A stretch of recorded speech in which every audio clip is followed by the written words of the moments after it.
This is an all-star panel. I'm going to talk us up a little bit. We have a lot of experience here. And I'll go ahead and just start the introduction now because we have a lot to get through. We're going to be doing a panel today, so we're just going to jump right in. Trevor, great hoodie. Unfortunately, it's not the year to be wearing that hoodie. I'm still gonna wear it, man. Let's not talk about the Giants today. Jeez. I just took my dog for a walk and somebody else in my neighborhood's a Giants fan. I was like, "Are you sure you want to wave that flag this year?" They took self-destruction implode to a whole nother level. I got a lot to say about it, but I don't think we have the time. All right, I'll do my introduction real quick.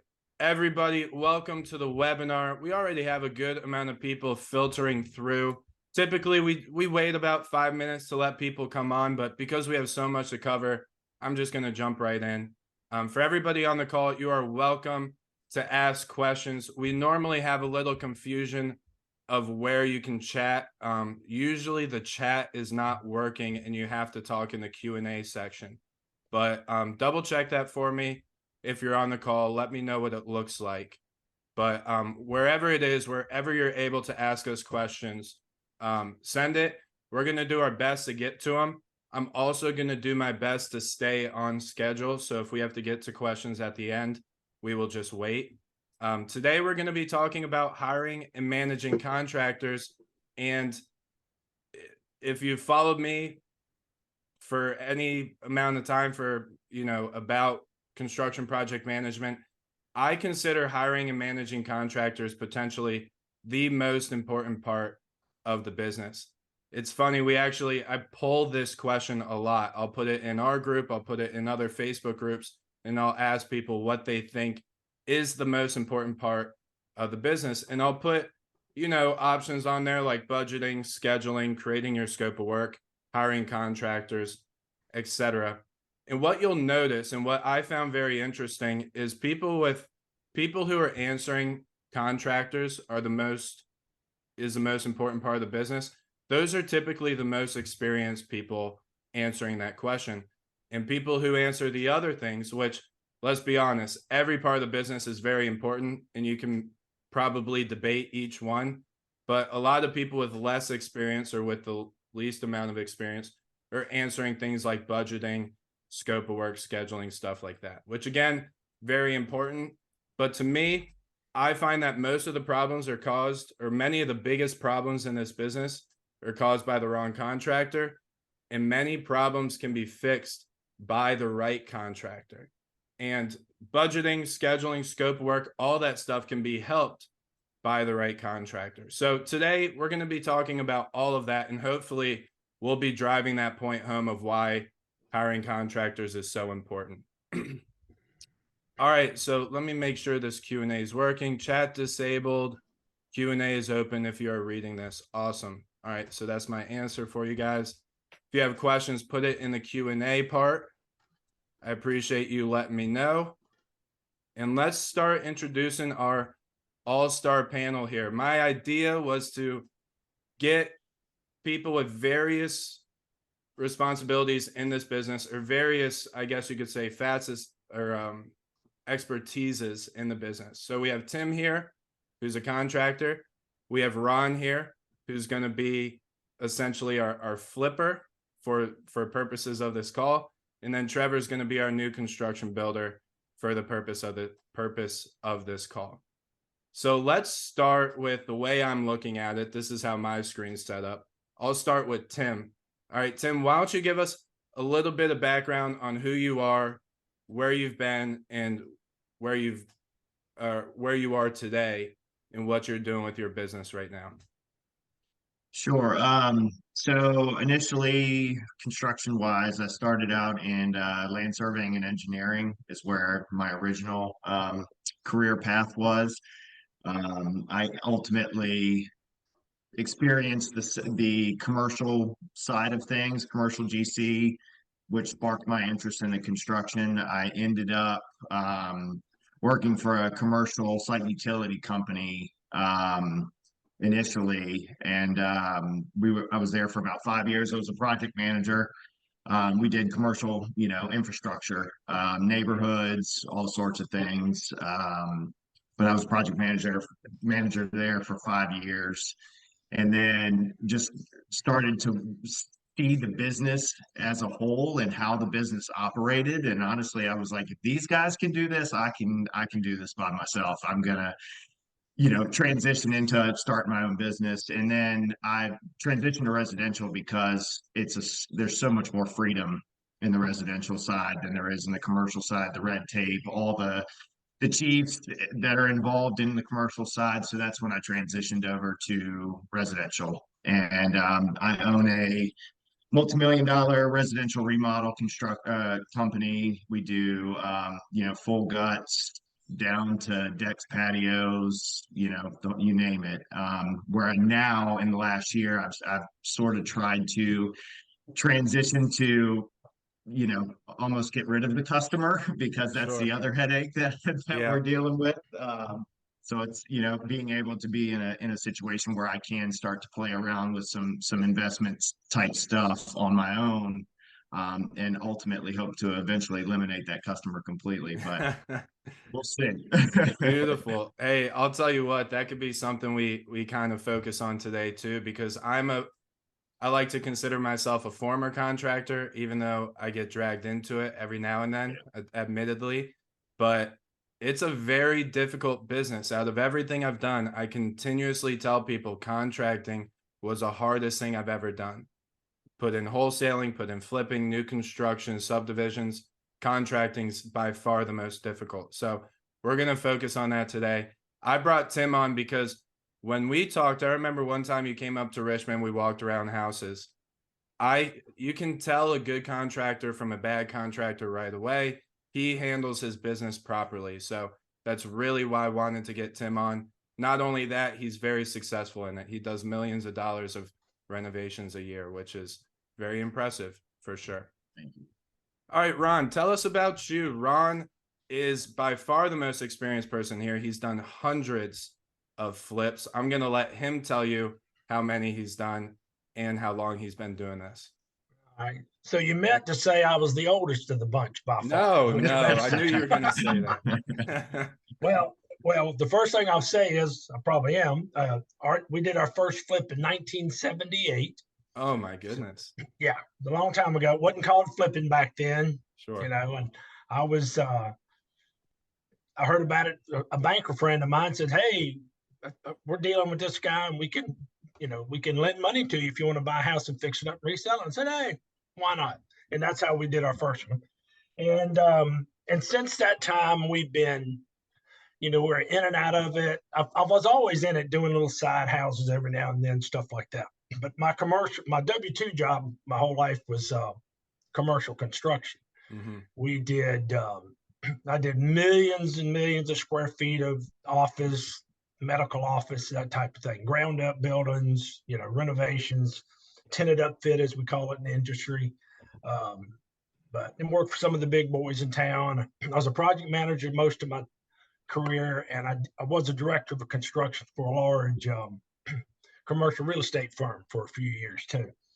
But we've always did the houses. I'd do commercial for a while, then I'd take a break and said, I've had enough. I'm gonna do all houses. And then I'd get a call, hey, we need a project manager for so-and-so. So I'd jump back in. So yeah, but I've jumped out for the last time some time ago.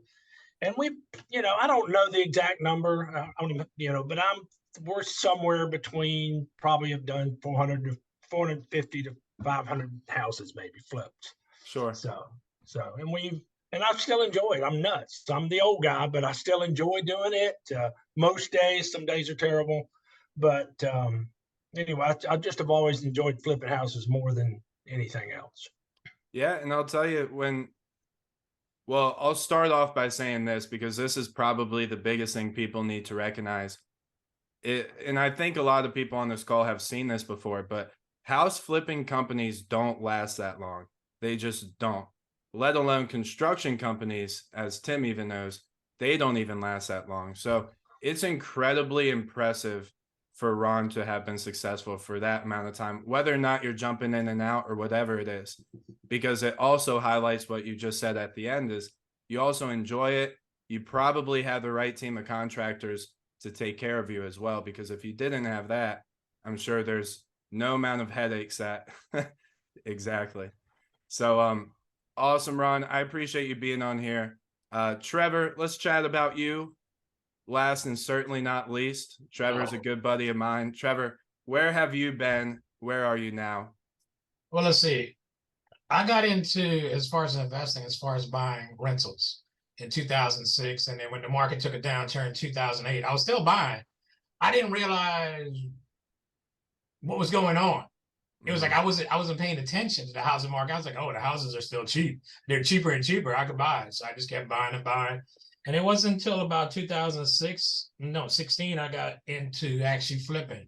So I flipped the first property, and I flipped a couple. And then after that, I actually stumbled into a new construction project with the land, and that was just a grand slam. I got the lot at the tax sale, and I had I got a buddy of mine. He was helping me through the process. He's a Class A contractor, but he loves building, and he builds in like rural areas.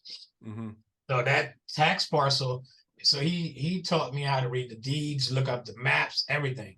So I was like, all right, I think I can get 3. I know I can get 2. So when I did the zoning letter with the city, they was like, oh yeah, you're right. You can legally, you can get 3. So out of that one piece of land, I ended up getting 3 lots out of it. And that was what I started with the modern build on that one. So, and then I just started flipping, doing the full guts. I got wrapping up my last full gut now. I think that's it. Unless it's a really great deal with some great numbers in it, I'm not doing another full gut, because over the last couple of years, I've just been buying up more infill lots throughout the city. Actually, I bought some in Henrico, so I am sitting on an inventory of land. So that's why I'm going to start, switch and probably break ground on the next new construction the end of this year, and probably do a couple next year and just do it like that. But then ran into the challenge of, if you're building, you got to have a Class A. Yeah. So, and that's somewhat new too. That wasn't the case a couple years. Actually, that law was always on the books, but they never started to enforce it. That could be the case. Yeah, just like Richmond, you can pull the stuff as a homeowner, but the thing is, they're actually tracking the number of homeowners, that are requesting permits, and they're like, hey, so me to tell me you have 5 houses at the same time, Yeah. So I'm living in a different house every day. Yeah, so it's just one of the things of learning, trial and error is just, all right, just navigating the process and doing everything correctly by the book. So, and then I told you I was working on my Class A. So hopefully anytime now, I should be good with that. But I got a buddy of mine, he's got a Class A, and he does more commercial work. Yeah. And all he does, and I didn't realize commercial work is like, he has it and they work on certain parts. Like he'll just do duct work, or he'll just do site cleanup. And that's it. And I was like, oh, wait a minute, that's it. You're doing project management work. Yeah. Like, that's a $2 million contract to keep everything clean. Dumpsters. Wait a minute. Yeah. So it's just one of those things. Actually, I met with him yesterday because he wants me to help him run. He wants to do some residential, but we got a buddy that has a 2 or 3K renovation that the contractor bolted on them. It just turned into an ugly situation. Yeah. So I was going through that paperwork this morning, and it's daunting looking at that paperwork. Yeah. I was like, what is this? But that's so. But a lot of properties now, I do it. If I rehab it, a majority I'm rehabbing it and gonna burn it out and keep it and rent it out. Yeah. Yeah. Because now I'm looking at more strategy wise as far as taxes. Sure. I was like, oh yeah, I'm flipping so many. I was happy, and then when that tax bill came, I wasn't so happy. Well, Trevor kind of embodies the natural transition, right? You flip, you build, then you start keeping, because you sold so much stuff that if you kept it, you have the tax advantages, you have the cash flow. you have the asset, the amortization, all that stuff. And So, one more thing, yeah. and Brandon, you know this, I did all of this while working at a W-2. He did. And you're leaving like No, this. I'm done. I'm You're done. done. I'm officially. Public, yeah, congratulations from everybody here. That's a huge thing. Guys, everybody who's on this call can probably relate to either having a W-2 and everything it takes to get out of it, you know, or having it right now and everything that you're working to do to get out of it. Trevor's been trying to do it for a while because he's a, you know, great businessman. He's always wanted to make sure his family's been taken care of. He's taking care of his business, taken care of, and he did it the right way by building, flipping, and building his portfolio. So congrats, man. That's awesome. I appreciate it. Thank you. All right. So everybody's here. Guys, I think you can probably tell, or everybody on the call, you can probably tell why I have this group. Again, we have a contractor. He's going to bring his viewpoint. We have an experienced flipper. He's going to bring his viewpoint. And then we have a builder, but also I think it's good to note that we're calling Trevor the builder, but he's also a flipper, a rental, you know, he builds and rehabs for rentals, all that stuff. He's a full rounded real estate investor. But we have a lot of different viewpoints on this. And that was the point. Before we go into the questions, I'll kind of top it up with one last thing. Somebody brought this idea to me. I've always wanted to do a live panel like this. But somebody came up to me in our group. By the way, everybody here is in our group. We have a bunch of great TRP members on the call. But somebody in our group came up to me and said, hey, you might want to do some training on negotiating contractors. Would you be willing to do that? And I said, yes, but the only way I could do this is if I get a panel, because you're going to be really disappointed when I tell you that I rarely negotiate with contractors. And I'll tell you why, and I'll give you my reasons. And of course, every now and then I do. But, you know, I want to get everybody's viewpoint on this because I think the most debatable topics in this industry all revolve contractor or all involve the topic of contractors, whether that's down payments, draws, your working relationship, onboarding, where to find them, how to vet them. All these things are incredibly debatable.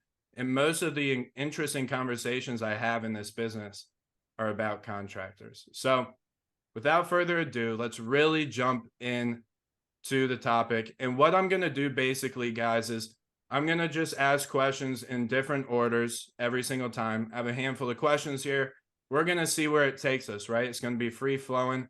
We're just going to have fun and have a good conversation. But I'll start with Trevor this time and work our way back around. And I think the first place always to start is, where do we like to find contractors? This is a very common topic. I think everybody has their viewpoints, but I think we can really bring our expertise, not only of where to find them, but where we have determined to be bad places to find contractors, where it doesn't work out, right? So Trevor, what do you think? Where's your favorite place to find contractors? And where do you not like finding contractors? Referrals is my biggest thing. Yep. So it has to be somebody like you, or, you know, if I was to ask Tim or Ron, and even though they referred them, I still want to see it work. Yeah. Because pictures look really good, but when you see it, like tile work can be really deceiving in a picture. Mm-hmm. And you see it, Tim is smiling.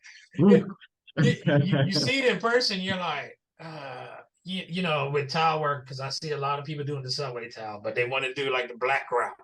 And I'm like, your line is crooked. Why would you just want to focus everybody's attention to?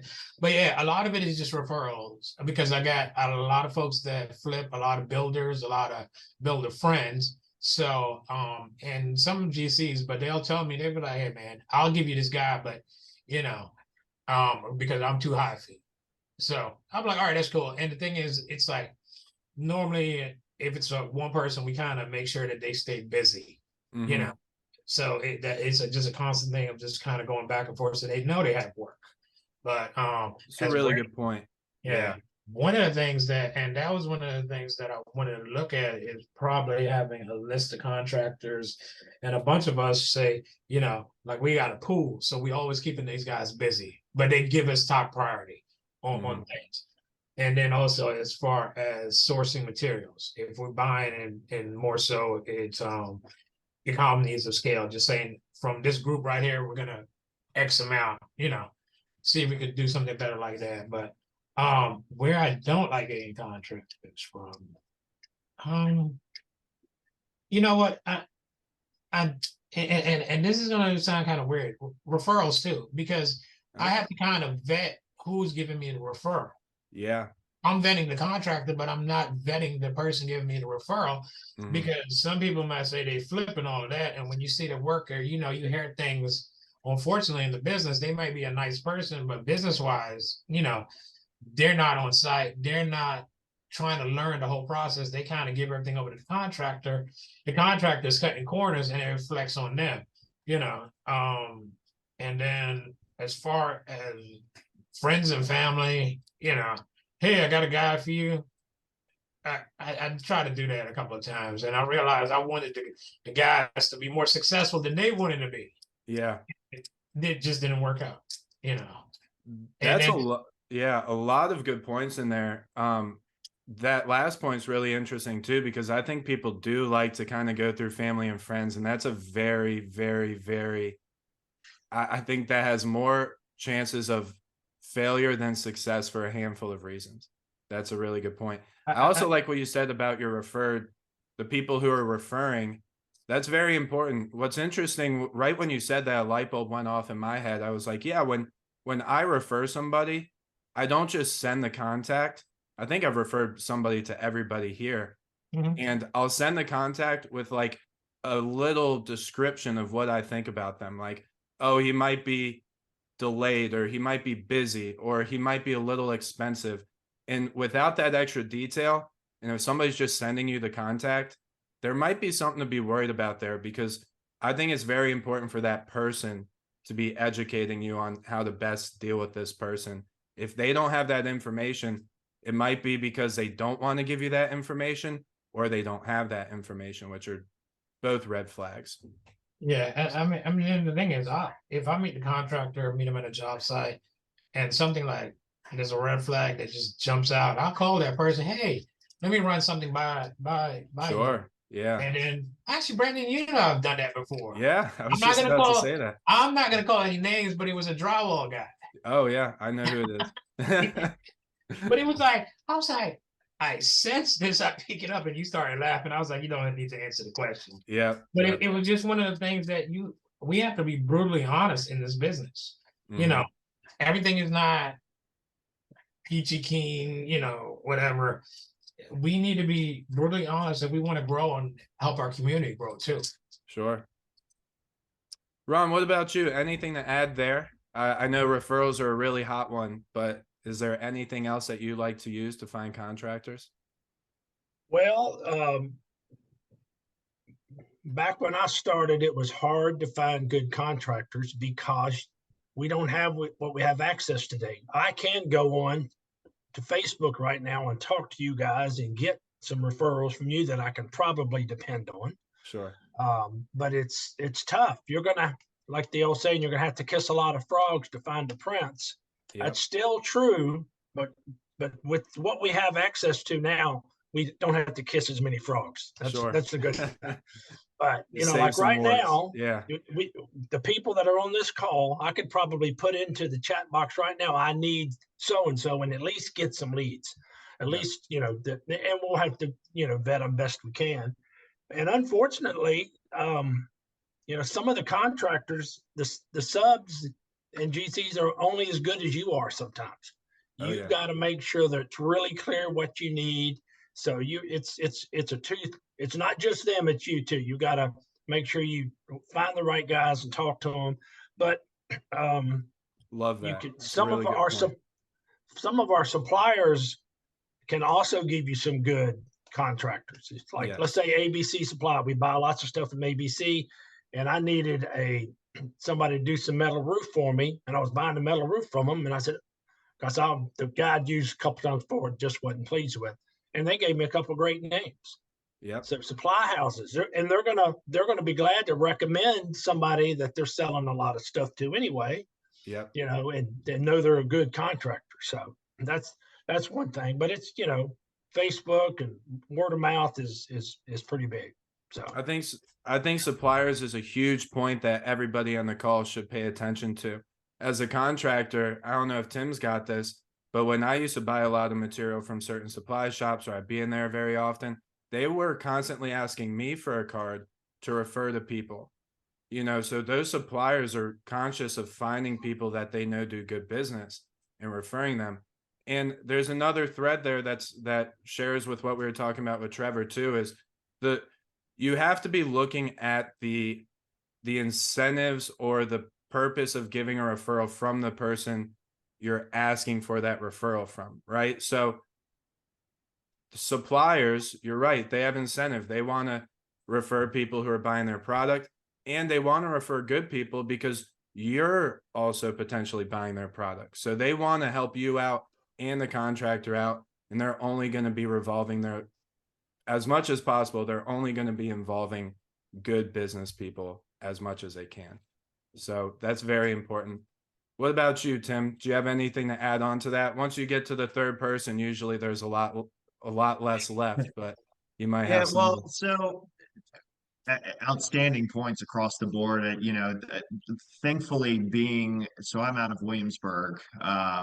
We are a very tight-knit community, and there's a younger generation of GCs that are coming up here because Williamsburg has been known for their old school builders that have been around since the beginning of time, and they're phasing out. And there's a younger, the next wave of late 30s, early 40s that are coming in, and we're really, cleaning house, really. Right. So we are very, it's funny. I have 3 other guys that are residential GCs in the community, and we meet up for lunch regularly to talk strategy, to talk what things how they're running their business, all kinds of different stuff. So that because we know we're the future generation of this area, so let's create a monopoly of a bunch of separate companies, and we've got it dialed in, and we're all operating at high quality. So, and I'll even refer those guys to jobs when I'm too busy. So anytime I need somebody new, I'm going directly to them because I trust them and I know the level of expertise that they expect on their projects. I know what they're looking for, and we talk quality. You've got ABC drywall guy. What's his skill set? And then I'm only going to call him if he's a heck of a finisher. I'm not going to call him in to do a full job. Mm-hmm. So that vetting of them and knowing what their skill set is extremely important. The other big thing that I do, because I have gone through that trial and error phase too much, too much. Before I got into the network in the community, I had to try anybody I saw because I was trying to save money, and I learned all those lessons the hard way. And even with contractors, I call it the honeymoon phase. We can do 3 or 4 jobs together, and I'm going to see your best work. But I know after that, you get comfortable, you're going to start looking like the guy that has never done plumbing in his entire life. You're right.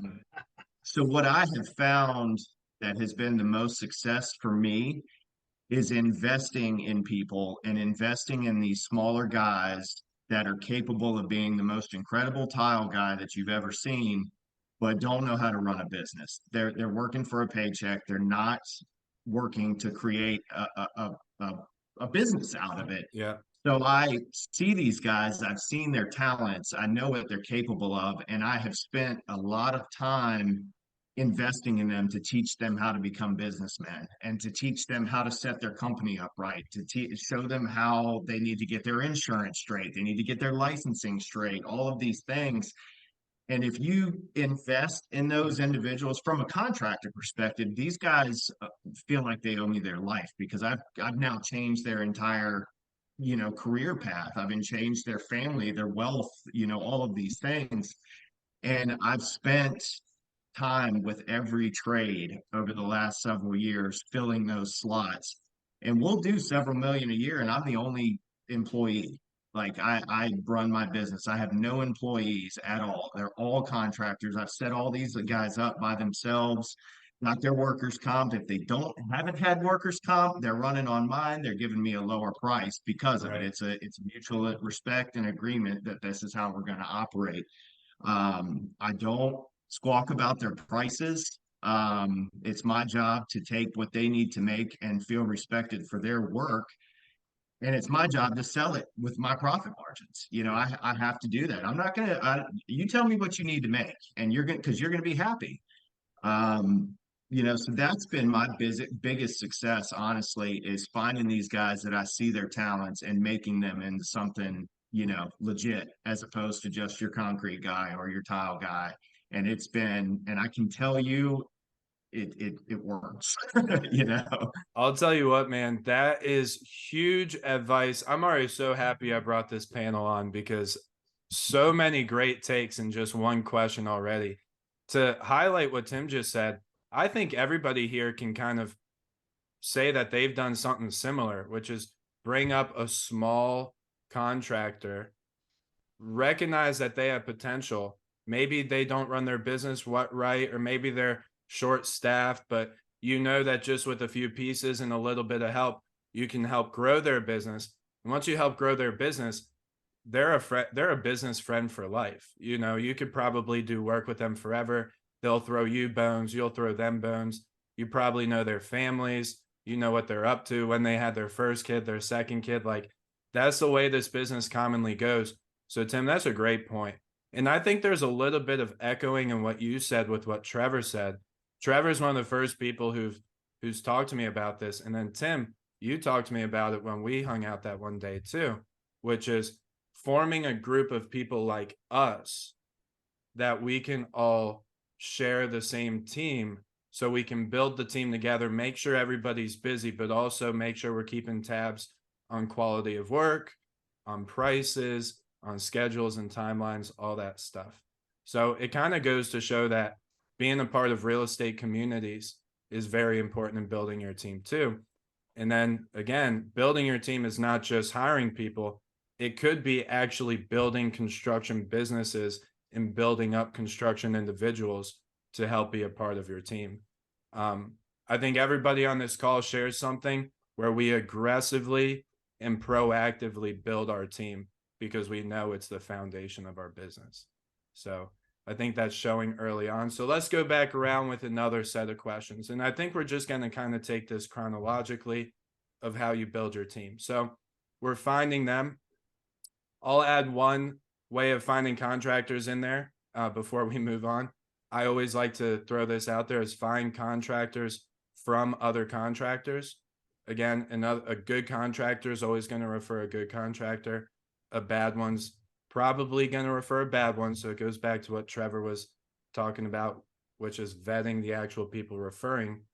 But that's always been good for me. They don't hold those close to the chest. They tend to be very willing to give you good contractors. And typically, if they know each other, they work a lot better on site as well. So that's my one tip I'll throw out there. Now let's talk about how you vet them. This is, I think, incredibly important for people to pay attention to, because there could be some systems and processes behind it. But I always tell people there's a lot of feel and I guess like a artistic part of it where you're just kind of getting that gut feeling, right? So Ron, we'll start with you. When you're vetting contractors, when you finally found that person and you're going through the bidding, you're meeting them on site, whatever it is, what does that process look like? What are you looking for? And are there any red flags that you have when, you know, that you're also looking out for when you're vetting contractors? Yeah, it's funny you said gut feeling, because that you have to go by your gut a lot. It's the way it is. And I've learned that you need to trust your gut. Because I've done it in the past where I said, well, I don't feel quite right, but and it bites you every time. And one thing that I've found through the years, when somebody says they're going to meet you, they meet you on time. If they're late or they blow you off to another time, red flag. Then when you meet them and go over the work, say, oh, I'll have you a price tomorrow, and you're calling them 3 days later going, where's the price? Another red flag. Yep. I mean, that's the two big ones that really hit me. But yeah, it's true. It's gut. You can tell. And another thing, and I'm a pretty confident guy, but when you get some cocky SOB on telling you how great he is, that to me is it's a red flag too. So huge. Yeah. This is a question I get a lot. Sorry to jump in, but I always say gut. and people are like, that's not helping me. But unfortunately, that's the way I do it. But I also say there's a weird thing that I have just correlated with bad contractors, which is they tend to come on the job and talk your ear off, and they won't stop talking about how great they are. That has always been one of my biggest red flags too. Yeah. What about you, Trevor? Actually, we'll start with Tim because Tim had the third spot last time. Trevor, we'll get to you after. We'll make it harder on you.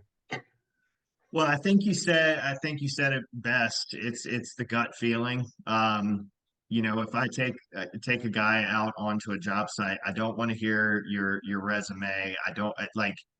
I'm going to hand you a set of plans. What kinds of questions are you asking me? Not we're talking a lot, but we're talking about the project and paying very close attention to those. And like you said, the punctuality, the communication, because these are the most critical components of when we're in the heat of the moment and we need to get things done. These, are you engaged in what you're doing? You're not just sitting back and go, oh yeah, I got it, not paying attention.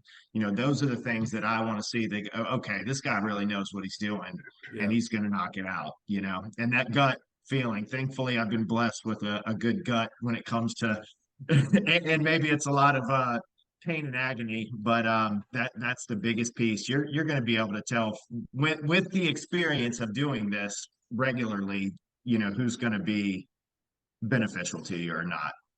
Yeah. And don't run a risk of saying, I don't know, because you're going to feel that pain. Save yourself that headache. It's funny because when people talk about, hey, that you might have a gut feeling, but you've been doing this for a while, where's our gut feeling? I would tell people, don't think too much into it. A gut feeling's still a gut feeling. I think people try to maybe suppress their gut feeling when they're dealing with contractors because they're thinking, oh, well, this person shouldn't really show up as organized with a collared shirt. Maybe they're showing up with jeans and just painted a house, which is all fine. But then they kind of numb that gut feeling and let things slide. A good business person is still a good business person. A bad one is still a bad one. And you can kind of pick up on it just through normal conversations.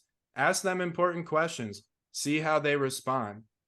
See if they respond with excuses or with a can-do attitude. See if they respond with, oh, we're going to have to talk about money again, or we're going to have to talk about possibilities and profitability, right? So I would just tell people, don't think too much into your gut feeling. It's always the same, whether it's a contractor or any other job you're hiring for. Trevor, what do you think? Anything you can help us out with? Even though I'm last, I got the easy answer. I echo what Tim and Ron said. Yep. I mean, a lot of it is going to be gut feeling. Here's the thing, and when I go in there, they're the subject matter expert, so I'm not going to act like it and tell them, because some contractors will be just like, oh, okay, he wants that. He's the customer, and I learned quickly. I tell the guys that work for me, if it's something doesn't make sense, something that's going to cause a problem down the line, let me know, challenge me on it. Yeah. And then another big thing is paperwork. If you start talking about contracts and a W-9 and license and insurance, and they start talking about something else, then that's another big red flag for me. And if they start bashing, they'll say, who else are you talking to? I stopped telling who, other contractors I'm interviewing with another drywall guy, because they'll start bashing that person. And I just realized that is a big red flag. Just like when somebody calls me to rent and they start bashing their landlord, I'll be like, okay. Good call. Yep. So, I mean, the paperwork part of it, that's the big thing, because if they don't have a problem with it, they'll give you the paperwork. Yeah. And remember, that's part of trusting the gut feeling. I think people think it's just like, oh, am I supposed to be staring at this person and getting a gut feeling? No, you're getting a gut feeling off of their reactions and their responses. So when you say, I need your W-9, and they don't answer, then you ask again and they say, oh, I'll get it to you in a few days. That's a gut feeling you should be getting right there. Just as much as somebody not showing up on time, that contributes to a gut feeling as well. So you're really just gauging, is this person a good business person? Do they have the ability to be trusted? And the way I'm finding that out is by asking all the important questions you should be asking to a normal contractor anyway. And Tim brought up a good point too. Are they asking the important questions? You know, you can tell those early on. Are they asking what really needs to be done on that job, or are they asking questions at all? Or are they asking questions that aren't even related to what you're talking about? That kind of brings up an idea. I used to hate when I was hiring contractors and they would come in and they would tell me about all the things that are wrong with the house and all the things that make that job harder. I hated that. I was like, this job is hard, period. You don't think I have a hard job? You don't think every other contractor has a hard job? If you don't want to do it, you don't have to, but you don't have to sit here and tell us how hard it is. There are actually a lot of contractors who will do that. It's like their gut reaction, their gut thing that they're bringing to the table, which is, I need to show this person how hard everything is. Well, they're never going to stop that. They're going to do that throughout the entire project, through payment and everything. So, and Brandon, on that, they're going to say, oh, you know, this should be a lot more with another contractor. And that's like, okay, no. yeah. I always end my conversation with, you know, thank you. If there's anything that you think I missed in asking the questions or we discussed, bring it up now. Yes. So I can put it back on them. Good tip. I think that's a good tip for everybody, not even just with this part, with every part. Always leave the end of any topic with a question to the contractor saying, is there anything you would add or subtract or change? That comes with the scope of work, goes with the budget, that goes with bidding. That's very, very important. And I always do that because you're right. It puts a little bit more responsibility in their hands. All the responsibility should be in your hands, but you should be at least subbing out that final 10, 20% to say, hey, look, you have input as well. How can you help me make this better, if at all? Awesome. So let's keep rolling right through it. You find the contractor, you're vetting them. You say, yes, this is a good guy. You get the good gut feeling. What does your onboarding look like? It probably looks very similar for everybody, but what are you looking for with onboarding? Trevor started talking about it, but let's make sure everybody's aware of what you need when you're hiring somebody. Tim, why don't you start with this one? Your definite, you know, insurance, of course, if it's not workers' comp, I need to see that. You know, that's one of the biggest things right out of the gates here. I'm going to be on the back end doing all my research into them before they even know. I'm looking up their licensing. I'm looking, you know, and meeting with guys and laughing when they tell me they're licensed and insured. I'm like, your business license is not your license, okay? Like, Yep. that's not it's not the license we're talking about. And the other thing that I'll do too is, you know, once we get into deposits or whatever, you know, when it comes to payment options, their W-9 is attached to, I will have that before you get your check. I'll write your check today, you know, today, it's no problem, but I need to have your paperwork on file or you're not getting paid. Period. Yes. Yeah, there's no, that's a Everybody. non-negotiable. You know, those are obviously the biggest things. And then if, again, on the back end, if it's a guy that doesn't have it and I'm looking at it, I'm going to help him try to get to the point where he is legit for paperwork. Yeah, and that happens, So, right? That happens. I think yeah. that when you're sitting here asking for only 2 to 3 things, maybe 3 to 4 things, and that's all you need to be asking for, there should not be many reasons for them to not be able to provide it, or at least work to get it and then provide it, right? But these are just the things you need to protect yourself. So Ron, what about you? What are you looking for? Same thing. Got to have Yeah. that. Got to have that to be able to move forward. And I also like to start talking about scheduling and how, when their availability. We probably would have talked about that already, but I want to make sure if we haven't covered it, we do at that time, because Yeah. you know, the way this system runs, one cog in the wheel can stop everything. So Everything. we gotta make sure Yeah. that's covered too as we're getting ready to get going with them. Nice. What about you, Trevor? Just about the same. Paperwork and scheduling. Yeah. see their availability, and then there's some guys that go above and beyond. Let's say they run across something, the framer. My HVAC guy is putting up the fans, but it's not framed, and my framer, he might come back out there at 7, 8 o'clock at night because my guy is coming back out there in the morning. So I just look at things like that, and that's normally who the people that I keep using. But like Tim said earlier, it's that honeymoon phase, or you're gonna have that hiccup. It's a huge tip. Yeah. It's like I don't know what it is. After job number 3, it's like I start watching, like, when is it coming? When is it coming? It 3 is about right. Yeah. Yeah. Even on number 3. Yeah. It happens. It's easily fixed when you can have the conversation and then level set the expectations again, but it's just the most annoying thing. Like, we've discussed this. How many times have we worked together? Like, but I mean, that's it right there.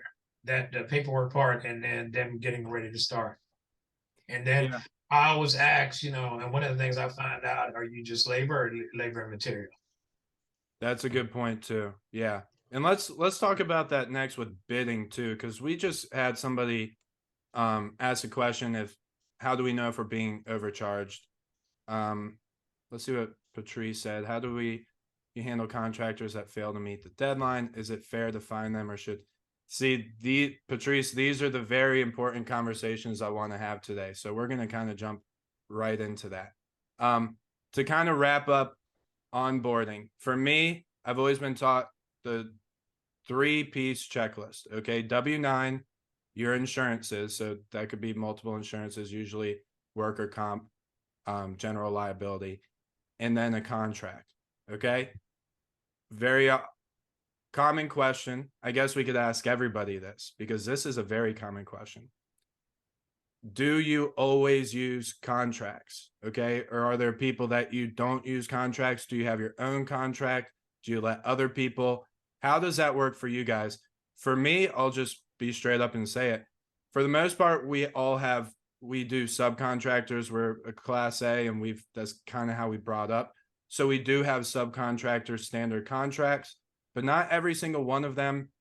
We need them to fill it out to a certain extent. Once we get to a certain amount of years down the line, maybe we'll have them do a new contract if we change it or something, but it's not a cornerstone to our business. I'll just be quite honest with you. We have subcontractors that we trust and we've been working with for years and years. And when we bring on new people, that's usually when we onboard them with a new contract. That's kind of what we do. Trevor, we'll start with you this time. What do you do for your company? And by the way, this also depends, kind of why I was highlighting it, depends on if you're using a GC or a subcontractor. And we can make this one quick, because I do want to get to stuff like what Patrice said too. But what do you use for your contracts, Trevor? I normally ask them, is there a contract? And if they have a contract, if they don't have a contract, it's kind of I'm not going to say a red flag. It's a yellow flag. Like, okay, you've been operating, you have everything else, but you don't have a contract. And then normally I like to use my contract. Because my contract basically calls out everything: the scope, penalties, deadline penalties, keeping everything clean.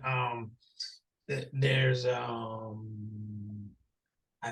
had the lien waiver combined in there, but my attorney told me, he said, I want you using this lien waiver, and it's one that I think it's like you use throughout the project, and then there's a final one. So, and it was weird because he told me I did on Barton. The other, the buyer was asking to see lien waivers. Yep. That was the first time I've ever experienced that. Yeah, that's rare. I think you mentioned this to me, but that's happened to us as well. It is interesting when it comes across, because you're like, oh, I've never had to do this, but I guess so. But yeah, that's part of the business. I feel like it's growing nowadays too. Yeah, I think it's just part of the practice right now. And like I said, I have contractors where I don't always get lien waivers. I should. trying to make that into a routine, but the contractors, they don't mind coming back and signing something that I work with. Sure. Yeah. You know, they're like, okay, I'll sign it. I'll take care of it. So It's the point of having a good team. And while we go through this topic when it comes to contracts, and Suzanne just had a great question. So Trevor, I'll let you do this after I kind of direct us, but I'd like you to explain lien waivers for Suzanne. Specific attorney, Linda, there's actually a couple attorneys that we can talk about. But Trevor, why don't you explain lien waivers? And while we're talking about contracts, let's bring up kind of some of, I think, topics that are going to be a little bit more debatable. Things like what I just said, Patrice asked. In your contract, do you have penalties for schedule overruns? Do you have bonuses for any reason? And how does your down payments and draws look like? This is going to turn into a much longer answer for everybody, but I think this is going to open up, I think, conversations that are, there's a lot of different viewpoints on them. So Trevor, do that for Suzanne first, lien waiver. And then if you don't mind, tell us in your contract, what specific things that you have that other people might not have. okay. If any. Let's get to the lien waiver. Lien waiver is just basically saying that the contractor is going to sign off and saying, this is the job, this is the cost, I've been paid in full. If you're doing it throughout the project, it's just saying I've paid, you know, payment 1, payment 2, payment 3. And the lien waiver just records it. I think there's actually an official lien waiver form for the state of Virginia. Mm-hmm. You know, that's what I believe I saw my attorney send over. There's a partial and a final. Yeah, Yeah. it's a template, basically. Yeah, and it actually refers to the specific code and everything too, if I remember correctly. But as far as my contract, I'm actually switching over to him. He's actually redoing some of my stuff now for me. But basically, it's the scope of work, address, scope of work, contract name, if it's the LLC, and then they had the checklist in there that have they provided the W-9, the certificate of insurance, the license number, who's pulling the permits, because if they're pulling the permits, they gotta have a business license in some counties. And to Tim's point, I see a lot of contractors in their vans says licensed and insured, and it's just like, no, not That's that. so funny because I've never seen that, and now it makes a little bit more sense. I'm like, because No, you're not. I've seen the power wash guy say, you know, on his van, I'm licensed and insured. I'm like, why do you need to be? What license do you need? But I mean, I have that in there, and then I just called out it like a scope of work, and basically the draws, how it's done, you know, the payment schedule, but in each phase, what is the expectation of getting done? And then it talks about penalties. And normally, if it's a new contractor or somebody that is giving me a little bit of problems, I put that penalty in there. You know, instead of leaving it blank or NA, I put something in there, and then I just I put a clause in there basically to my satisfaction. Very cool. So, Ron, I want to keep that conversation going, Trevor, but I want to get around everybody, and then we're just gonna kind of talk about this openly. Ron, contracts, you use them. Who do you use them for? What's in them? Somewhat, you know, what generally are you putting in your contract? Our contracts are very simple. They're easy to read and short. And I don't know how many, probably millions of dollars I've done without contracts with some subs. Sure. And, you know, but it's that's the word trust popped up somewhere.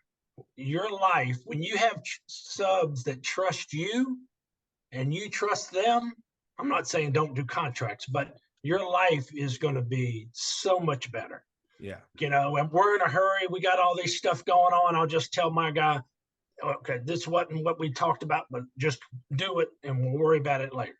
You know, and you know, and when you're looking out for your people and they're looking out for you, I mean, I'm an old school guy, I know, but you know, if it was up to me, we'd all work on a handshake, but we can't. Sure. I understand that. But the new guys, we you know, first couple of jobs, we'll we'll do the contracts, but they're, like I say, they're simple as basic scope of work and a timeline, that type of thing. Yeah. I'm very similar to that for Yeah. sure. Yeah. And you're right. That's kind of why this topic's so important. You build the right team, they take care of you. A lot of these protections that we're talking about, you don't have to be worried about them too much. But when you're new, you're building your team, you're constantly thinking about that, and it slows it down. It gives you just more on your plate to cause you headaches. Yeah. Tim, what about you? Kind of those same things that you said, part of that investing process makes my life a lot easier down the road. I have a lot of guys that I can operate with a literal handshake, thankfully. But I also build for every project that I do, I build a scope to a T for every trade. And that's what they bid me on. And then that scope directly translates to my contract with the homeowner, and it's spelled out to a T. So it's the exact same thing, and I'm covered on both ends. So if there's anything that pops up that comes about that's a potential change order, it was not spelled out in the plumbing. I mean, it's there, the biggest thing is for the homeowner, but I pull all those guys together with an entire scope sheet that has all trades on it. So when we meet at a job that starts, everybody knows what everybody's doing, and it's all spelled out who it is. They all know each other by this point. And it works. In the event that I have a new guy, yes, it's a contract. It's the same thing. When he's bidding the job, I give him the scope to bid. Let him look at the job, and you price what I have on there. If it's not on there, it's my fault or your fault or whatever, and we just work it out. But definitely for a new guy, until I'm comfortable with them, it's a subcontract, lien waiver, all of the sorts, because it's important. If you don't know them and don't trust them, you run into those headaches down the road, and you lose money. Yep.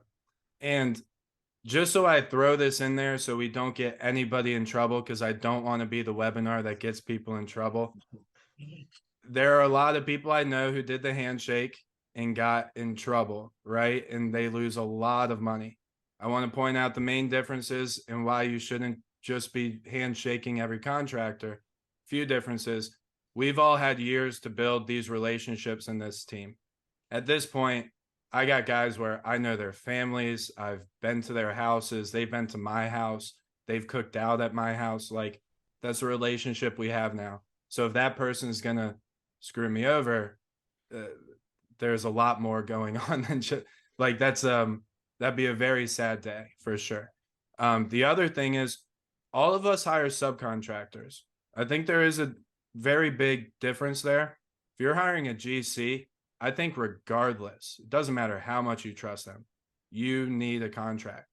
Subcontractors are a little different. You ask somebody to do a $500 job, you don't have a contract, maybe you lose $500. Maybe you lose some time. Maybe they mess something up, whatever, right? It's not as big as handing somebody a down payment to do a $150,000 renovation, and then that person runs away with the down payment. So don't let us get you in trouble. Don't operate with handshakes unless you have that relationship, and never with a GC. I still don't think you should ever do a GC regardless of your relationship. It kind of reminds me of like JV deals. I know Trevor does a lot of JV deals. You would never do it with a handshake, no matter how much you trust them. If he came up to me and was like, Brandon, I trust you, let's just do it together, I'd be like, no, we need to spell out the terms and what happens when this happens, So there is a difference. Don't let us get you in trouble there. All right, let's talk about, there's a handful of things I've really wanted to touch on when I get a panel together. Let's talk about penalties. This is something that there's a million different viewpoints on, and I respect all of them and I understand all of them. I'll start with mine. Well, I'll let you guys start. I'll let it kind of be mysterious. Do you guys penalize subcontractors or contractors? If so, how? And do you do bonuses to balance that out, or is it just penalties? Ron, why don't we start with you? I don't really do penalties. I don't have them in my contracts.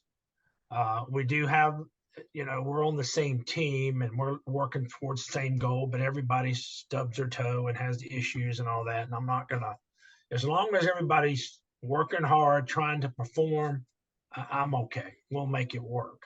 But I'm not big on penalties. Now, we have done a lot of bonus type stuff because some of my main guys, they'll come to me with the price and go, hey, that's a little more than I wanted, or let me cut this. But if we get to the finish line quicker and more efficiently and all that, we'll be glad to kick some back or put a bonus. I used to split profits with some of the guys, that kind of thing. And of course, there's trust, because I can make the numbers say anything. Sure. So they got to trust me that we really Good made point. this much money, and I'm giving you X% of that. That's right. Yeah. So, but yeah, for penalties, I've never done the penalties in my contracts now. Yeah, Now, it's a very commercial work. Ooh, that's a completely different ballgame. Yeah. Let's keep it with residential. Those are two very different worlds. Yes. And that's I get that question a lot, and I don't always want to give people my exact thoughts, because I've heard of people like, there's other rehabbing coaches, flipping coaches out there. I've heard of multiple of them teaching to always charge penalties. So what about you, Tim? What about you with penalties? What do you do? Do you do them at all? No, because I'm all about being, again, the relationship. And if I start throwing penalties out before we're even, dancing together, it creates a bad vibe, I feel like, out of the gates. But I can say that investing in building those teams, I have a plan B that is readily available, that if you don't perform, and I've been doing this long enough, I know whether you're full of crap for the reasons why you're not here handling what you're doing. And I'll cut you loose, and that's how I'm going to teach you. And I always structure my draws to a T for milestones, and I never get ahead of myself on how much money they have versus work performed. So they're paid up. And if you're not going to handle it, guess what? Joe is going to take care of this the rest of the way, and he's okay with it, because I'm feeding Joe a whole lot of work, and he's going to hop right over here and take care of it. Nothing personal, but you got a job to do, and if you can't do it, I've got somebody that'll take care of it for you. And then we'll try again next time, or not. I ran my contracting company the exact same way. There's a lot of similarities with the way we handle it. That's exactly right. I mean, hire fast, fire faster. It goes with contracting too. Luckily, I don't have to fire people as much as I used to, but you would probably laugh at how fast I fire people. It's like, I remember I used to work for another company when I was a manager, and they would just find out that people were fired. I'd be like, I'm not dealing with that guy. I'd rather deal with somebody else. Don't need to penalize them. Because here's what I found with penalizing too, is if you're penalizing them, the longer they take, well, there's going to be like this point where they might not return. It's like, well, at this point, I'm not going to make the money that I should be making for that time. You run into a lot of headaches, and I'll explain more of that too. But Trevor, I'd love to know your thoughts. I know you mentioned they're in your contract, but that doesn't always necessarily mean you enforce them or that you use them as a real tool. The guys that I work with now repeatedly, because at first with the contract I used was basically somebody giving it to me. Sure. So a lot of times I put NA, but actually on Barton, I think it talked about it, but it also had a deadline in it. That was the biggest thing. And this was a guy I was using the first time. So I ended up having to terminate him, and he didn't understand why, and just started blaming everything else, me. And I was like, look, man. Yeah. And then as far as bonuses, I don't do bonuses like that. But let's say I know somebody took care of me on this job, and the next price might be a little bit more than what I paid for this job. I don't even question it. I just look at them when they give it to me or we talk about it. And I was like, okay. And then I have guys that I will refer them out to people. So like I have a new HVAC guy. He called me the other night and thanked me because I sent him to one person. They were like, I think in the last 2 to 3 weeks, it's about 5 units he's done for them. So it's just things like that. And now if I had some subcontractors kind of get into trouble where they needed money ahead of any type of work being done, and I've helped them out. So Sure. Yeah. Hey, that's a big deal. I think when we start talking about topics like this, people are really going to see the difference between conventional wisdoms, things that people think are the way you're supposed to handle contractors, and the way actual experienced flippers, builders, contractors handle them, and how your experiences have shaped these things. Yeah. It's good in You theory, develop very right? thick skin. Yeah. It's good in theory to penalize people because you're putting protections over your business. But you got to think about what would happen if you actually had to play that out. First of all, that person would come to the table with a handful of different scenarios that potentially could have happened. Van broke down, out of their control. Sickness, out of their control. Kids sick, out of their control. Weather, suppliers behind. The other contractor didn't do their job. There's so many different things that could happen. The tools stop working, right? There's just in these all as contractors, me and Tim and all of us actually here could tell you they happen, and they happen all the time. It's the most imperfect business you'll ever be a part of. But because of that, if you ever want to enforce a delay, it's just going to be finger pointing until you guys hate each other. That's all it's going to be. And if you actually end up squeezing money out of that person, probably never going to work for you again, which is fine. If they were bad, you should have fired them already, like we were just talking about. So it just runs you into all these situations that if you're actually to play them out, it would be tough. And here's the other thing. As a contractor, I always try to put people in this scenario. You're about to hire me for your flip. I would hope that you'd be pretty happy as me as your contractor. I would hope. But if you were to put a penalty over me for a delay, I would not do your job, and you just lost me as a contractor. Potentially you'd lose Tim as a contractor, because I don't know if he would accept that either. So now you're just shrinking your pool with people who are actually going to take that deal, which I would tell you with most good contractors I know, they're not going to take it. It doesn't make sense. There's so much gray area that's going to end up you two just sitting at a table pointing at each other again. You never want to be that with the other person. You want to be on the same side of the table, fighting the same fight, trying to get the job done. So that's my opinion. I think it's a very, very important topic. Let's go into more topics that are somewhat debatable. Let's talk about down payments. I think that's a good one. I got a handful of others that we can talk about too. I know we're kind of running behind. Oh, we've been talking for a while, huh? Down payments. How do you guys handle down payments? This is one of the most common questions I get in this business. And I guess with down payments, everybody, let's consider it a GC. Nobody here really hires GCs, or at least anymore, or at least very often. But if you're hiring a GC, what is your stance on down payments? Are you paying them? What are your terms? How does that look like for your business? Who's the best to start here? We start with Ron. I'm the quickest. All right, Ron, go ahead. I don't do it. I don't do down payments. No down payments. Beautiful. Now, if the contractor needs, if the contractor, say before your first draw, he needs to purchase a bunch of material per se, right? Say it's a $30,000 draw, 30,000 or 15 of that is material. Are you helping him out, or are you expecting him to put 15 in? We usually buy 95% of the material. Beautiful. So the material is not an issue.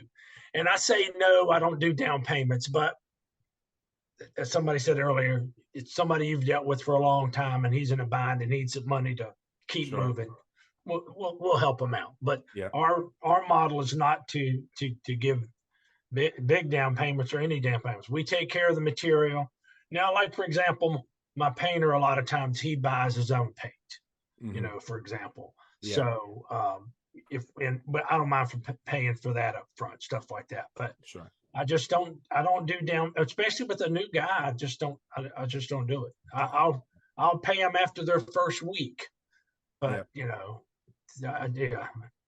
just don't do it. I shouldn't say don't, but it's very rare. Well, it sounds like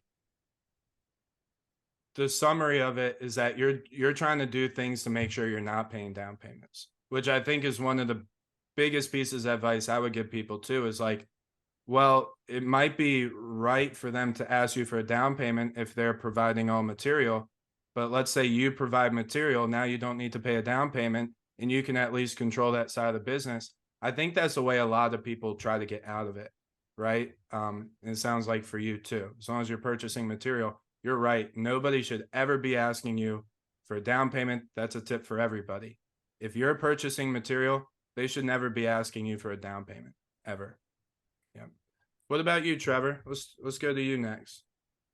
No down payments. I knew Now, this answer. I mean, I could just copy Ron's answer. Because normally if I'm doing everything, the scope of work, I've gotten quotes from 84 Lumber, Sherwin. The only person that I may not is the painter, because he has an account, but I have an account with Sherwin Williams, and I might tell him, go use my account to get the paint. Sure. You know, so it may be one of the things, and then sometimes my account will end up being cheaper than his account. So then he'll come back and say, can I use the account for one of my other jobs? I don't have a problem with that.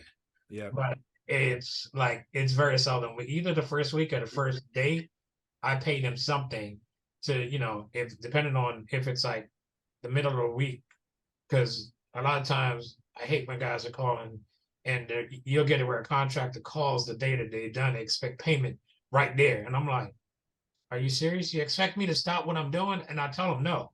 I got into the thing of, can you do any type of Venmo payments? How do you do these payments? And then I realized, you know what? I'm not doing that anymore.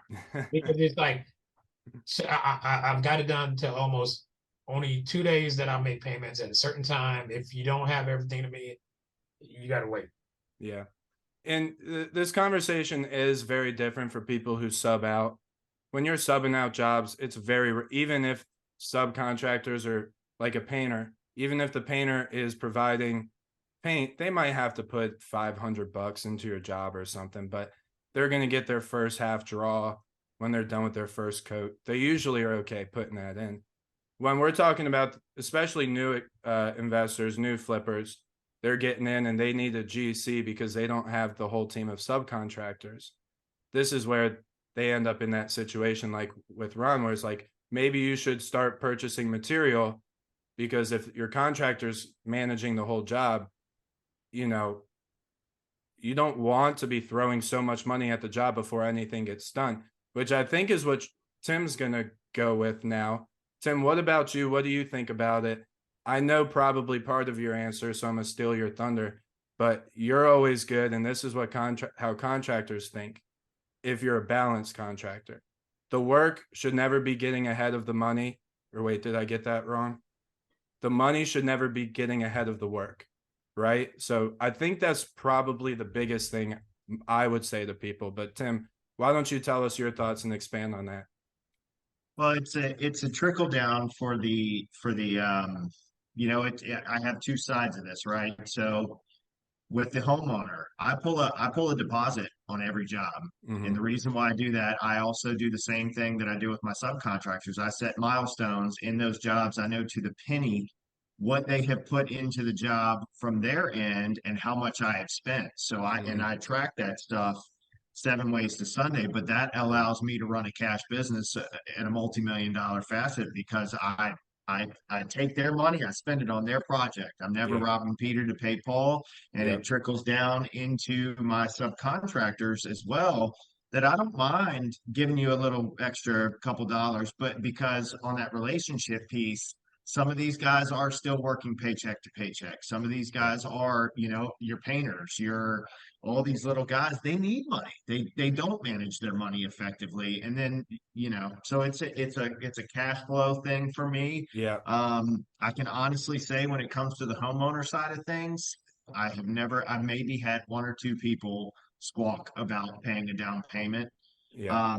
But on the flip side, and even with materials and stuff, when you're managing 15 to 20 projects, and it's for clients. I want the subs to handle their own materials. I don't want to manage it. I don't care about the extra couple dollars Yeah. that I'm going to make off the material markup when I can just take their their price, drop it in and mark it up and move on.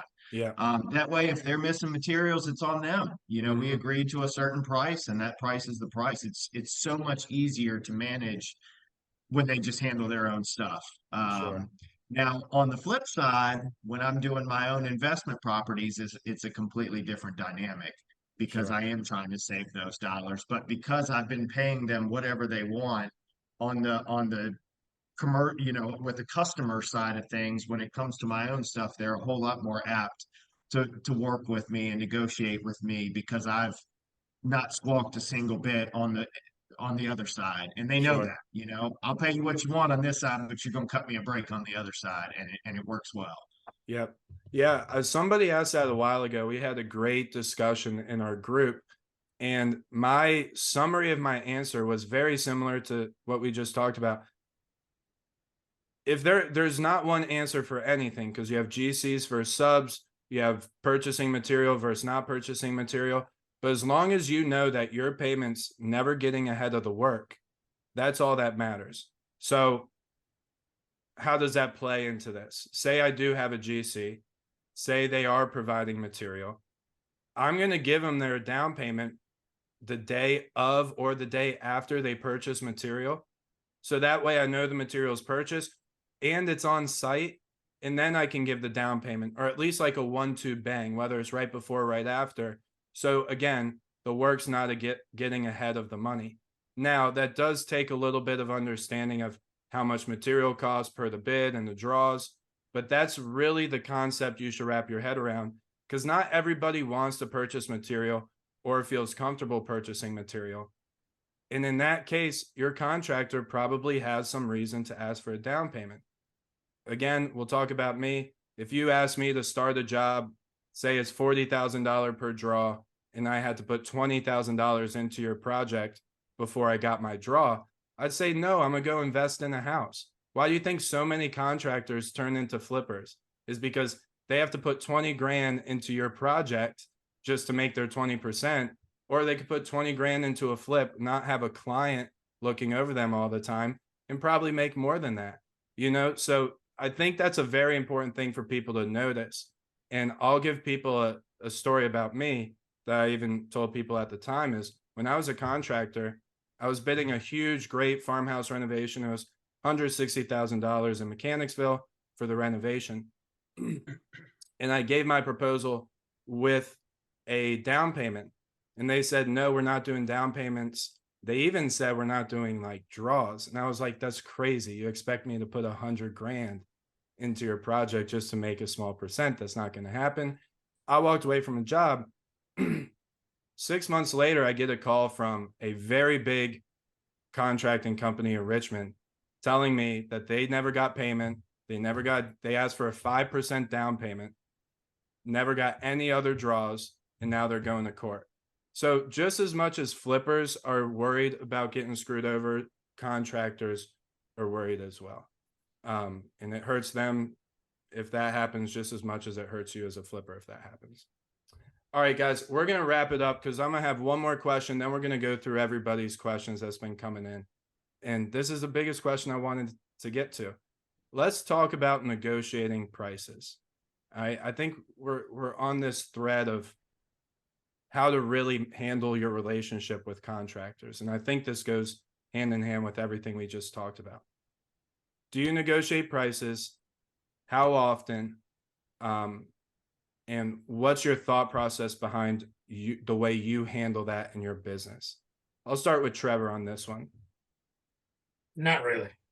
Not really at all, because it's always in the back of my head. If I need to negotiate the price down, then the level of service goes down with it. That's 100%.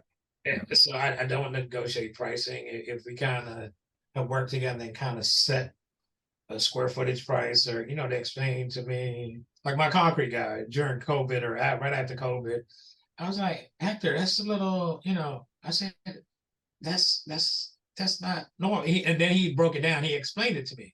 Yeah. He said, like little, I forget, like tires or something that was like 25 cents. They were over $1 and something now. Mm-hmm. He just broke it down. I said, oh, okay. But I rarely will negotiate something. rarely. Yeah. I had one guy give me a bid on tile work, and I just, and I tried to explain to him, hey, and he was telling me he does all these other things, and I was like, okay, cool, I wanted to get you here, but I just for this one, and he gave me this price, and I was like, that price doesn't seem right. So when I got the price from somebody else, it was about half, I want to say. Yeah. I mean, and it was the same thing. I would have to buy the tile. He provided the underlayment, all the other stuff. But I was like, so then he sent me back a text and it was like about 2 weeks later, hey, I could do it for this price. I can't go lower than that. And I think I was annoyed beyond belief with that one because it's like and then I was like, maybe I didn't level set the expectations properly. So I was just like, I didn't even respond back.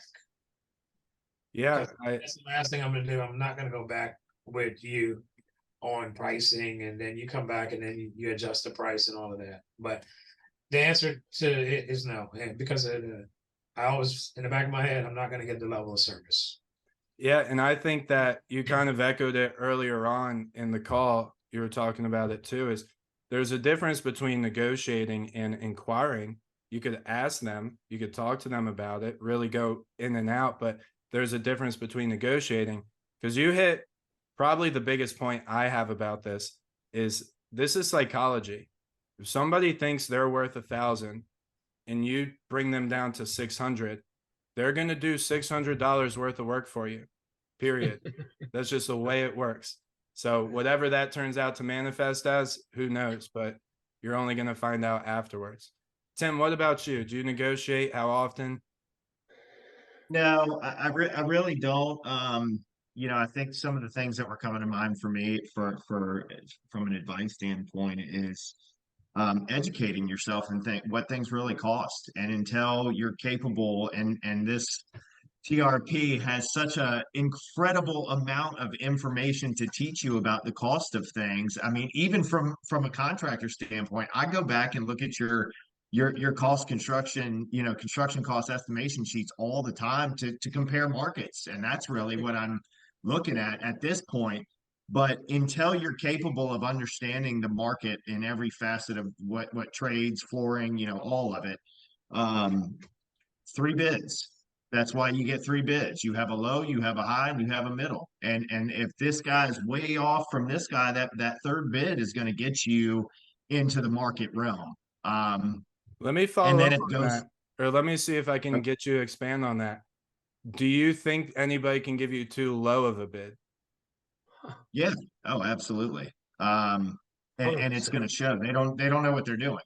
Yeah. If the other 2 bids are pretty close to each other and you have this guy that's underbidding like crazy, that's not the guy I'm going with because he's the cheapest price, because you're going to pay for it on the back end big time. That's a big difference between the way we would answer that. And I think a lot of people who get new into this industry, people are just price shopping. Wherever they get the lowest one, that's their yeah, groove. and that's why they're not going to succeed. Yeah, And it's the same thing on my end. Like, it's not a negotiation with homeowners. It's not a negotiation with, I know it thing. This is the price, the end. And like you said, Trevor, don't come back to me with a lowball price to get the job. Now you're looking desperate. We are thankfully in a contractor's world right now. If you're good, you get to pick the person you're working for, not the other way around, thankfully. And that's a beautiful thing as a GC to be able to. I'm interviewing clients when I go see them to make sure if they're going to be a headache for me, guess what? I've got 4 other jobs I can go look at. So it is what it is. We got a business to run just like everybody else. So yeah, I love it. Hey, Ron, you're next, and see if you can help Suzanne out here, because she's got a great question she's asked a couple times. She asked, how do I know if I'm being overcharged, right? And that's going to be a hard question to answer because I don't even know where I would go with it. But first of all, do you negotiate prices? Second of all, do you have any advice for Suzanne with trying to understand if she's being overcharged and what to look for? Well, number one, very little negotiating. I want somebody to give me the best price and that they can make $1 on, and we can move on together. And like I said, when you get multiple bids, I used to be the guy that would automatically throw out the high one, throw out the low one, and then look at what's left in the middle, because that's Sure. where it's really at. Yeah. The high one is he doesn't need any work and he's just going to throw a high number at you. The low one is he's struggling or doesn't know what he's doing, so that's worse. But so I don't know. In fact, I hired a new landscaper a year or two ago now, and I guess most of the people he was working with would want to knock his price in half. And he gave the first price he gave me, said, "Man, that's a little higher than I expected." And then he just knocked a couple $1,000s off. Yeah. And then he got used to, I'm not going to screw you, and get you. And he gives me good numbers all the time. He's a great guy. But now, as far as knowing the numbers, how you're going to tell up the numbers, I got beat to it by Tim, but the Rehabber's Playbook has some numbers that you can use. I'm as old as all these guys combined almost, and I've done I don't know how many hundreds of $1 million worth of work, and I look at these numbers every day. As do every I. Day. And it's some of the greatest things that has come around. Ron Biggs isn't having to keep a check on the market as much. I got this Rehabber's Playbook thing working for me. So I'm telling you, it's a great thing. And it's now, if you're talking about a subcontractor or a general contractor, that's different. But the prices, I tell you what, they're right here. So yeah, Suzanne, well, first of all, thanks for the plug. Thanks for that. I appreciate it. I'm glad everybody here is using it, because I do think it's a great piece of the playbook.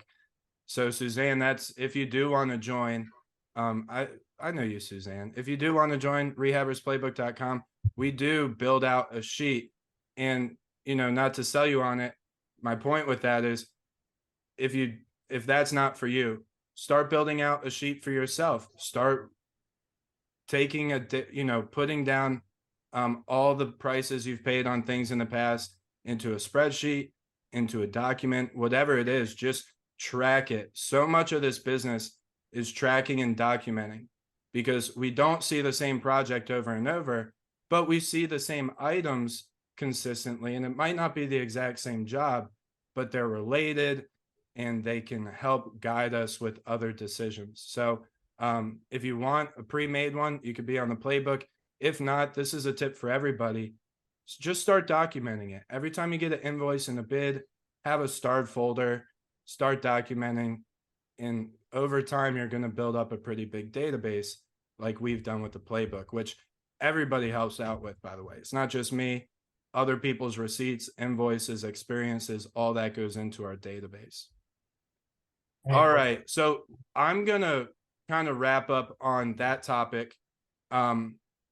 When it comes to negotiating, I don't either. Every now and then I'll inquire. Every now and then I will ask for a favor if I need one. Not very often I do, but most of the time, if I need one, I'll ask for one. And the only reason I can ask for one is because I never negotiate their prices. Here's something that you're going to get into. Here's a problem you're going to get into if you start negotiating too much. Tim would know this well too. If you talk with other contractors, there are certain contractors out there who are giving you their highball price so that you can negotiate it down to their normal price. This is a very small amount of contractors, but they get trained by people who are consistently negotiating prices. And what happens is, if they have experiences with clients who are consistently negotiating, they know they have to come with their highball so they can end up at the place where they're actually going to make money. So in turn, you might end up paying more money by negotiating more, because people are consistently asking for a higher number, expecting you to knock it down. I can't tell you, well, I can't, there's a handful of people who've talked to me as old as contractors, and they're like, yeah, we bid $5,000 for this deck, expecting them to bid it down to $3,500, and he didn't even negotiate. So now we're charging $5,000. It's a rare amount of contractors, but that happens because people are negotiating too much. Don't create that relationship with your contractor. It's just going to get so cloudy, so confusing. You're not going to know what costs what at the end of the day. All right, fellas, how was that so far? Let's go through a few more questions.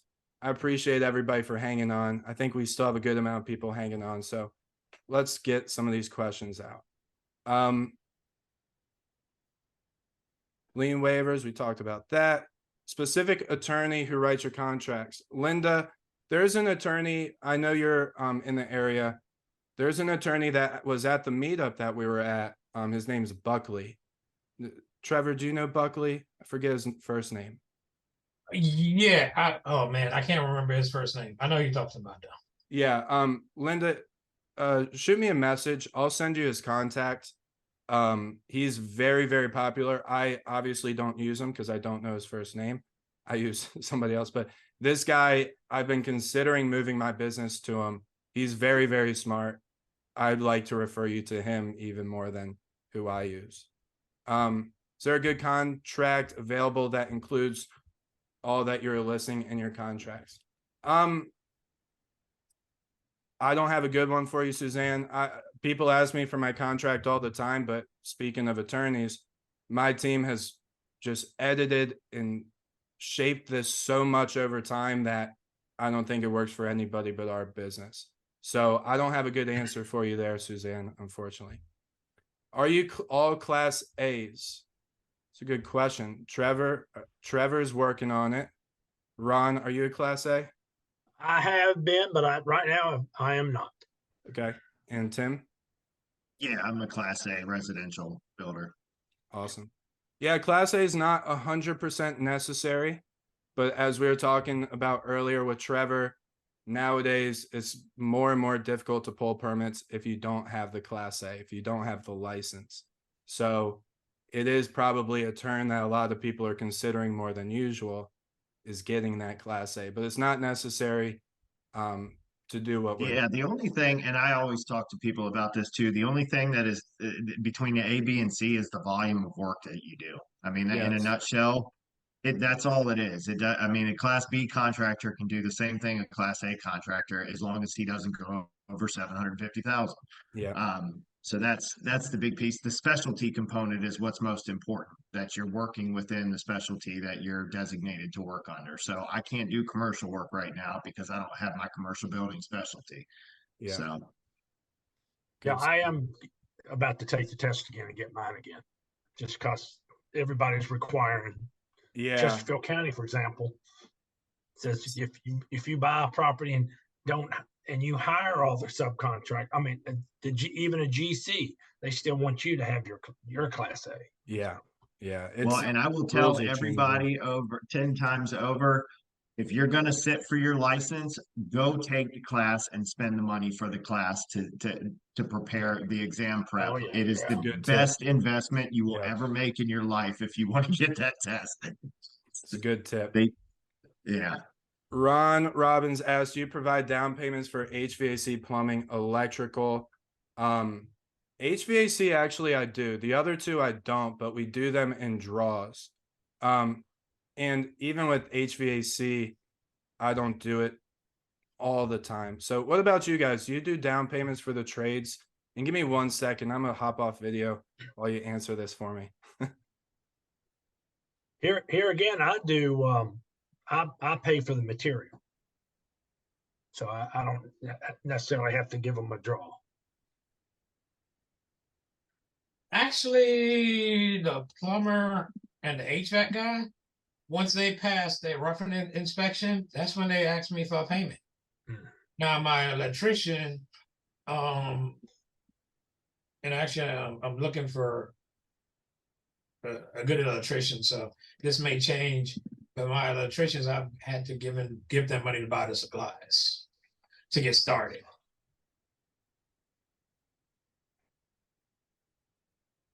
But then, if I'm doing it in debt, I'll set up a draw. They understand the draw schedule, and you have to pass the inspections to get the remainder of the money at that time. But yeah, as far as HVAC and plumbing, when they pass that inspection for roughing, they shoot me over a bill, and then it's not bad because they still give me 30 days to take care of it.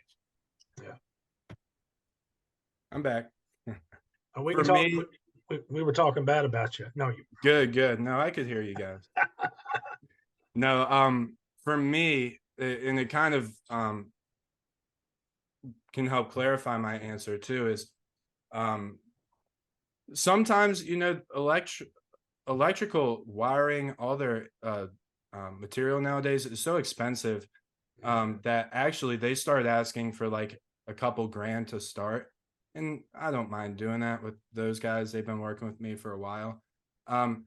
So Ron, I think the answer to your question is it varies. Again, this is another situation where you can kind of go back to don't let the money get ahead of the work too much. HVAC, they have a lot to buy. Plumbing, they have a lot to buy. Electrical, they have a lot to buy in the beginning. If they're strapped for cash, they need to get started, and you have good relationship and trust with them. I don't mind giving down payments, but most of the time I would rather them hold on to a couple $1,000s of material until I pay them their first draw, which typically comes in a couple weeks from when they start anyway. So, all right. Thanks for taking the call while I was gone, guys.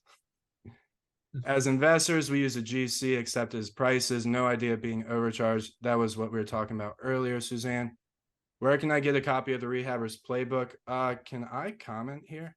Well, everybody on the call, if you're still here, still have a good amount of people hanging on.